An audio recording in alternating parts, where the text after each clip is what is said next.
Hello, middle school parents. Hope you're having a great start to your week. I want to talk to you a little more today about helping your middle schooler make responsible, healthy, and ethical decisions.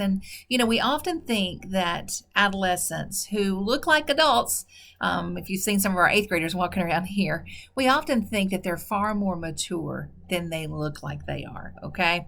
But remember, they're walking around with that underdeveloped prefrontal cortex, and because of that, middle schoolers are prone to increased risk taking, and they're also prone to sensory overload, and they may fail to think through consequences before they take that risk. So, although they're starting to take a more sophisticated interest in moral and ethical decisions, they can also backslide very easily and very quickly into childish behavior. And so, like I said last week, one day they want to be that grown up middle schooler, and the next day they want to be that childish elementary school student again. So, trying to figure out where they are and balance that. But it's hard for the middle schooler to press the pause button and delay their desire for immediate rewards. And especially when they think they have anonymity online or in the virtual world. But the challenge can be really easy for parents to forget, because kids at this age often demonstrate sometimes great insight, and particularly as they hit eighth grade. And so, but while a kid can make a big leap from sixth grade to eighth grade, there's no such thing as an average middle schooler.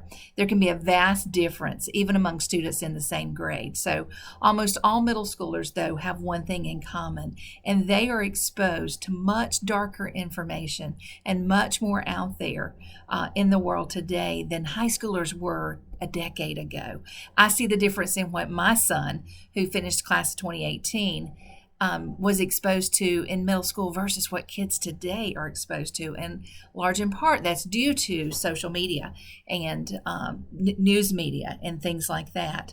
But it doesn't surprise me that there's an increase of anxiety there as well. So developmentally, they are still middle schoolers. They still need your help in anticipating and interpreting events, and guidance making, and in making smart ethical decisions. And so the goal should be to teach your middle schooler those skills now before they find themselves in a confusing or a dangerous situation, especially among peer pressure. So, adolescents, the cool thing about them is they're super learners. They are wired to seek novelty.